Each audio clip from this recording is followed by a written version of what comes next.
Hi, I'm Jenny Taylor Martin, a director here at Edgar Cayce's A.R.E. Today I'm speaking with author, speaker, and therapist Gregg Unterberger about his work with his clients and his book, The Quickening, Leaping Ahead on Your Spiritual Journey. Hi Gregg, it's nice to have you with us today. It's a pleasure to be here. Thank you, Jenny. So your book starts off with a bang, with a dream that you had that foreshadowed some major changes in your life. Can you tell us about that?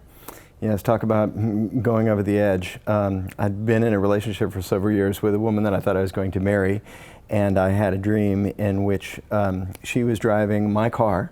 I was in the passenger seat, and she was driving it hell-bent for leather and eventually took it over the edge of a bridge and into these amazingly clear waters. And probably don't have to be Carl Jung or Edgar Cayce to figure out what that one was about. The dream was using a metaphor, you know, the relationship's going over the edge, you can't stop it, this person's in the driver's seat, you have to go along for the ride. The beautiful part of the dream, as frightening as it was when I first had it, was that the waters were clear and they were sort of lit from underneath, almost luminescent. And so I had this sense like, it's sad that this is happening, but I'm going into clarity. And water, beautiful crystal clear water, which was spirituality for me in my dream symbology. So, and it took me ahead to what might be called a quickening, a sudden leap ahead on my spiritual journey. Mm-hmm. Your book also talks about different healing modalities that you use in your work to address PTSD and trauma. Can you tell us a little bit about those and how they work? Yes. I mean, if one kind of quickening is the kind of thing that happens organically to us, for example, a moment of desperation when we reach out, help me, Lord, is there anybody there? And that takes us ahead quickly. And then there are those spontaneous moments of grace where maybe in a deep meditation or we're looking at a sunset and we suddenly feel like as an acceleration or a quickening, as Cayce would put it, of the spirit within the body. Another way is to consciously choose to move ahead forward on our journey, and that's largely what the book is about. And it includes techniques like EMDR, eye movement desensitization and reprocessing. Boy, there's a mouthful. Mm-hmm. And brain spotting, among others, that can be used to treat trauma.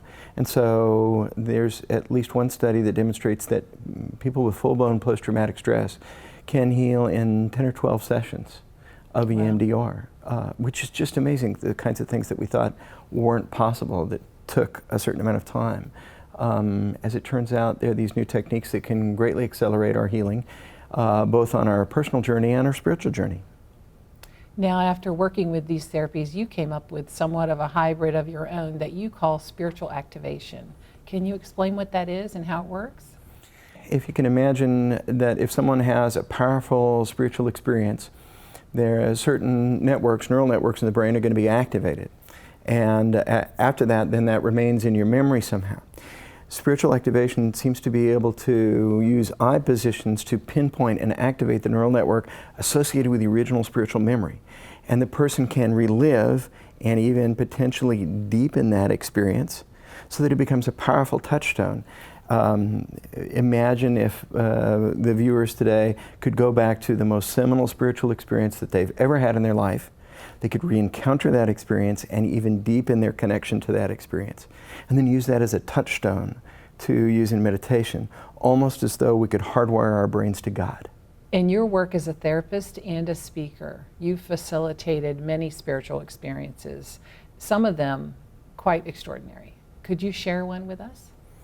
It's been a real pleasure, and it's very exciting to see someone as they move into touching the face of God or having a transcendent experience where they remember past lives. But one stands out for me, and I write about it in the book, about a woman who lost her husband in a horrific car accident, and she was traumatized by that.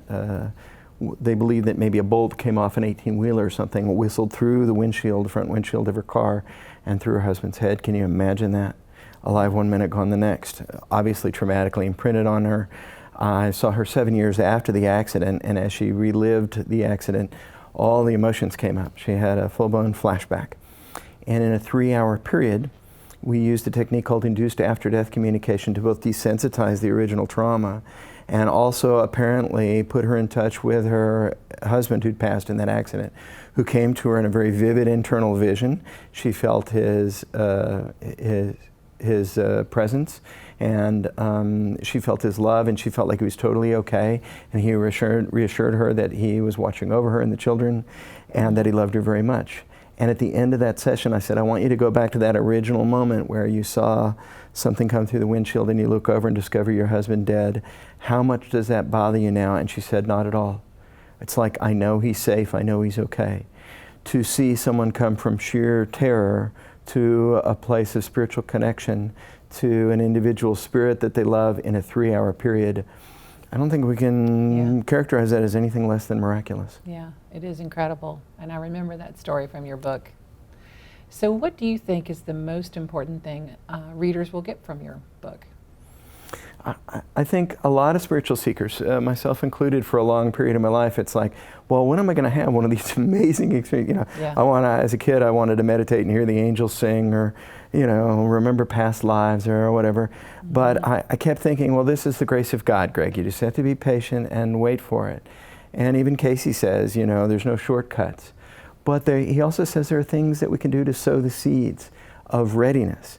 And there are faster ways to move ahead in a journey. And this book will illustrate time after time ordinary people that don't have 20 years of experience meditating, having profound, life-changing spiritual experiences that lead them forward ahead in their journey. And we don't have to wait around and drum our fingers. We can actually go knocking on heaven's door. That's awesome. I love your book, as you know, and I thank you for talking with us today. Thank you so much for having me here. The Quickening, Leaping Ahead on Your Spiritual Journey is published by Fourth Dimension Press, an imprint of A.R.E. Press, and available at arecatalog.com.